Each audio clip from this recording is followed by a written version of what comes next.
Salam pemirsa CP ini semua, kembali lagi bertemu dengan pembahasan buku Bugar Selamanya. Buku ini memberitahukan kepada kita mengenai kesehatan yang melalui prinsip yang ada di Eden, di mana kita akan belajar bagaimana kita menjaga kesehatan kita untuk kita bisa mempraktikkan apa yang Tuhan berikan di dalam tubuh kita masing-masing.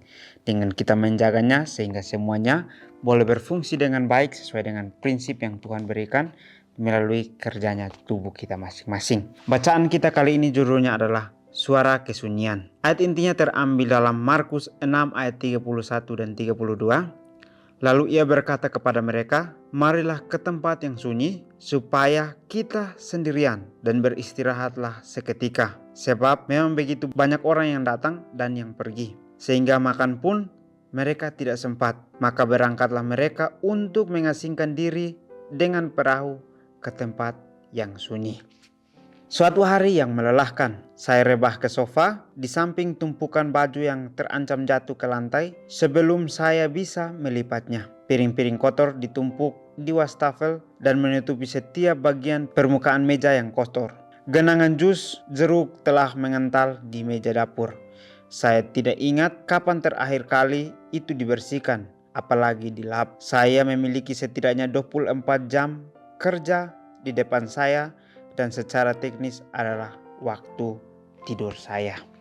Baik, kalau kita melihat ini, contoh diberikan ini untuk kita dapat belajar bagaimana apa yang kita lihat ini, inilah yang Tuhan lakukan di dalam kehidupannya sehari-hari. Kalau kita melihat dari contoh ini, mungkin kita merasa bahwa itulah pekerjaan yang dia butuhkan untuk dia memiliki akan uang atau untuk memiliki biaya untuk hidup. Tetapi kalau kita samakan dengan apa yang Tuhan lakukan sangat lebih untuk melayani kita. Di mana kita lihat di sini contohnya, orang ini sudah sangat lelah dan tidak bisa untuk melakukan apa-apa lagi. Dia ingin untuk memiliki waktunya tidur. Tetapi kita lihat contoh ini, dia memiliki pakaian yang harus dilipat, memiliki piring kotor yang harus dibersihkan dan juga melap akan meja yang sudah sangat kotor itu. Tetapi 24 jam ke depan dia harus bisa untuk bekerja. Jadi contoh di sini dikatakan bahwa waktu untuk tidur saja dia gunakan untuk bekerja. Begitupun kalau kita melihat ceritanya Tuhan, dia tidak memiliki waktu sedikit pun untuk tidur. Yang dia miliki adalah dia terus untuk bekerja melayani umat manusia yang ada di bumi ini. Yang dia sudah jadikan sebagai contoh makhluk yang sama seperti rupanya. Dia ingin untuk melayani mereka meskipun dia sangat lelah. Kalau kita berada di posisi cerita ini, mungkin kita tidak sanggup untuk melakukannya. Tetapi apa yang kita lakukan adalah di mana kita akan bersungut-sungut, kita akan mengutarakan satu kalimat yang mungkin tidak senang untuk didengar. Tetapi melalui pelajaran ini kita akan belajar bagaimana kita kenal akan pencipta kita melalui cerita ini. Jadi cerita ini mungkin di awal pada saat kita melihatnya, kita merasa bahwa cerita ini tidak ada artinya untuk kehidupan kita. Tetapi pada saat kita melihat cerita ini dengan teliti, maka ini adalah contoh bagaimana kita sebagai pakaian dan piring kotor itu, yang kita tuntut untuk dibersihkan, tetapi kita tidak bisa untuk berfungsi dengan baik. Jadi pelajaran ini juga menceritakan kepada kita bahwa kepanikan membuat saya kewalahan. Tidak mungkin saya bisa melakukannya semuanya. Saya bukanlah wanita super, saya hanya sangatlah lelah. Sepanjang hari, setiap hari, orang-orang dalam hidup saya mengambil. Tidak ada yang menggantikan kembali apapun itu. Di penghujung hari, saya sudah kering seperti debu.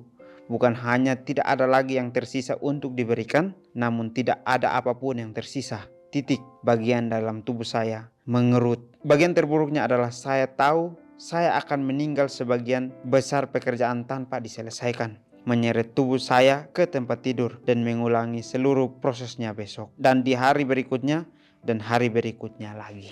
Baik, ini sangat menarik ya, menceritakan bagaimana proses dari perempuan ini yang sudah mengalami pekerjaan yang sangat banyak sehingga dia sudah sangat lelah untuk melakukan pekerjaannya. Sehingga pada saat dia melihat akan pakaiannya yang sudah harus dirapikan, piring-piring yang harus dicuci dan juga meja yang harus dilap, dia sudah sangat lelah. Dan pada saat itu pun dia sudah panik karena kewalahan dengan pekerjaan yang dilihat oleh matanya itu. Tetapi apa yang dilakukan? Kita lihat di sini bahwa bukan karena kesalahan yang dia buat saja, tetapi karena ada kemauan dia untuk melayani untuk orang-orang dapat dilayani oleh Dia. Sehingga kita lihat di sini bahwa orang-orang datang hanya mengambil dan mengambil. Yang artinya adalah pada saat kita datang kepada Tuhan, kita ingin untuk baiknya saja, sehingga kita minta terus menerus, sehingga kita tidak bisa untuk mengembalikan satu rasa syukur itu kepada Tuhan itu. Kita belajar di sini bagaimana kita bergantung kepada Tuhan. Kita harus bisa memiliki rasa syukur itu pada saat Tuhan memberikan kepada kita. Kita ucap syukur dengan apa yang sudah Tuhan berikan itu.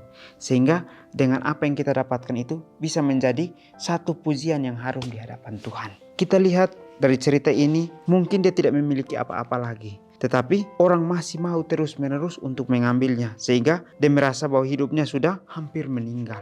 Sehingga pada saat dia mengatakan dia sudah hampir meninggal, dia memikirkan bahwa banyak pekerjaan yang tidak akan terselesaikan di dalam kehidupannya. Sehingga dia menyeret tubuhnya ke tempat tidur dan dia mengistirahatkan tubuhnya. Dan dia berpikir bahwa besok bisa untuk melanjutkannya lagi. Kalau kita lihat di sini, kalau kita samakan dengan pencipta kita atau dengan Tuhan, maka Tuhan tidak memiliki waktu untuk istirahat. Kita masih bisa untuk beristirahat, lalu besok kita akan melanjutkan pekerjaan itu. Tetapi Tuhan memiliki banyak pekerjaan yang dia harus lakukan, sehingga dia tidak memiliki waktu untuk beristirahat sedikit pun. Dia harus terus bekerja untuk bisa melayani setiap tuntutan yang diberikan oleh manusia berdosa. Jadi marilah kita menjadi manusia yang harus bisa melakukan perubahan, sehingga kita tidak terus-menerus hanya mau mengambil sesuatu yang baik saja dari Tuhan. Tetapi marilah kita bisa melakukan sesuatu yang baik untuk kehidupan kita juga. Tuhan tolong, seru saya dalam hati, bagaimana engkau mengharapkan saya melakukan semua ini? Saya tidak menyuruhnya, adalah jawaban sederhana. Engkau tidak harus demikian. Ia datang perlahan, menyadari apa yang dia maksud. Saya tidak mengerti itu pada awalnya. Setelah saya memandang Yesus, hal itu akhirnya jatuh pada tempatnya. Yesus juga lelah. Semua orang di sekitarnya mengajukan tuntutan siang dan malam, hari demi hari. Mereka tidak membiarkan dia beristirahat. Inilah contoh yang kita dapatkan di atas. Kita mendapatkan contoh secara manusiawi, di mana pada saat manusia itu lelah, dia butuh waktu untuk istirahat. Tetapi apa yang dialami oleh Tuhan, dia dituntut setiap hari, siang malam, hari demi hari untuk bisa melayani, sehingga dia tidak memiliki waktu untuk istirahat. Kalau kita diberikan kesempatan seperti itu, kita tidak sanggup. Karena kita saja sebagai manusia yang biasa, kita masih lelah dan pengen untuk memiliki waktu luang untuk beristirahat atau untuk menikmati masa hiburannya sendiri. Tetapi Tuhan, Dia sebagai pencipta kita, Dia yang menjadikan kita, Dia tidak memiliki waktu untuk istirahat. Dia harus melayani kita karena kita setiap hari meminta sesuatu hal yang tidak masuk akal pun kita minta di hadapan Tuhan. Jadi marilah kita berubah untuk menjadi manusia yang memiliki kebenaran, memiliki satu tabiat yang baik di hadapan Tuhan. Sehingga kita mau untuk melakukan hal yang baik di hadapan Tuhan itu. Bukan kita hanya meminta lalu kita tidak melakukan, tetapi marilah kita meminta lalu kita lakukan itu sebagai satu pujian, supaya itu kita bisa mengucap syukur setiap hari dalam kehidupan kita sehari-hari. Namun hal itu tidak pernah menghentikannya. Dia mengambil inisiatif, dia pergi sendirian dan menyeberangi danau, dia mendaki gunung. Semua demi keheningan, dan dia kembali dengan segar, penuh energi, siap untuk memenuhi berbagai permintaan setiap hari, karena dia bertemu Tuhan di sana. Baik, inilah pelajaran bagaimana Tuhan menceritakan bahwa pada saat dia sudah sangat lelah, dia pergi untuk mencari tempat yang sepi untuk bisa bertemu dengan Tuhan. Jadi begitupun kehidupan kita. Pada saat kita lelah, kita merasa bahwa kehidupan kita tidak bisa berfungsi lagi atau tidak bisa untuk melakukannya lagi. Kita mintalah kepada Tuhan. Tuhan akan sanggupkan kita. Karena kita lihat di sini bahwa ada 10 orang dipanggil, tetapi yang datang hanya 1 orang. Maka dia harus bisa untuk mengerjakan pekerjaan dari 9 orang tersebut. Sehingga kalau kita lihat sangat berat untuk dia menjalani. Mungkin waktu tidurnya pun tidak ada. Tetapi dia harus bisa untuk menjalani kerjaan ini. Dia hanya 1, tapi melakukan 10 pekerjaan yang dituntut oleh setiap orang. Jadi pelajaran ini menceritakan bagaimana Tuhan memberikan kita pelajaran ini untuk kita mengerti. Jangan kita menjadi orang yang bebal untuk memberatkan waktunya Tuhan. Tetapi marilah kita berubah untuk bisa menjadi orang yang mau membantu Tuhan, atau mau untuk turut campur tangan bekerja dengan Tuhan untuk melakukan pelayanan itu. Kita diminta untuk menjadi terangnya di dunia ini. Sebab itu marilah kita mengenal akan kebenaran itu, lalu kita pancarkan sinar itu kepada orang-orang di sekeliling kita. Sehingga pada saat kita pancarkan itu, hati kita menjadi senang juga. Karena apa yang kita sudah ungkapkan itu menjadi satu ungkapan yang berasal dari berkat Tuhan sendiri. Jadi saya juga melakukannya. Saya lari jarak jauh, saya mendaki gunung, saya menemukan tempat saya yang tenang dan jauh dari keramaian. Piringnya masih ada, tuntutan tetap datang. Namun tempat sunyi saya, kesendirian saya, memberi saya perspektif baru terhadap sesuatu. Disinilah dia berbicara kepada saya dengan sangat jelas. Pikiran yang terkubur muncul ke permukaan dan kini menyelesaikannya, melepaskannya, memberi kita energi untuk menghadapi krisis berikutnya. Kemana Anda pergi untuk mencari tempat sunyi yang jauh dari keramaian, di mana Anda dapat menemukan Tuhan? Apakah Anda pergi ke sana hari ini? Bagikanlah bagaimana saat hening itu memberi energi pada Anda.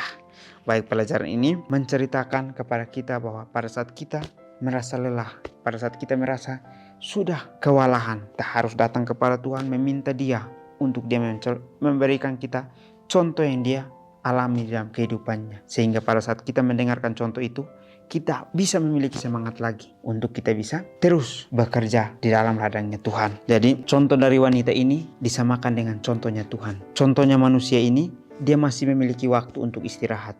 Contohnya Tuhan, dia tidak memiliki waktu tetapi dia harus terus untuk bekerja. Tetapi ada saatnya di mana membutuhkan satu kesunyian besar untuk bisa merenungkan apa yang akan terjadi pada saat kita sanggup untuk menjalaninya.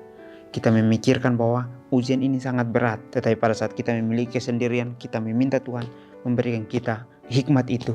Maka pada saat kita mendapatkan hikmat itu, kita akan mengenal bahwa selama ini yang saya rasa tidak pantas, itu akan terlihat di permukaan. Bahwa Tuhan mau supaya kita bisa sanggup menjadi orang yang kuat, sanggup bisa menjadi orang yang mau untuk turut campur tangan dalam pekerjaannya.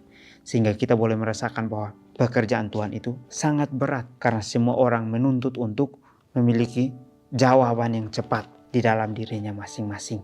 Jadi suara kesunyian ini akan memberikan kita ketenangan pada saat kita datang kepada Tuhan. Karena pada saat kita berada dalam kesunyian, kita merasa tenang hidup kita. Kita tidak adanya kepanikan, kita tidak adanya rasa kelelahan atau kewalahan tersendiri pun. Jadi marilah kita bergantung kepada Tuhan, ucap syukurlah dalam segala hal, karena Tuhanlah yang harus kita tinggikan dalam kehidupan kita sehari-hari. Jadi mungkin ini saja pelajaran yang dapat saya bahas. Kiranya kita bertemu lagi di pertemuan selanjutnya. Kiranya Tuhan Yesus memberkati kita semua.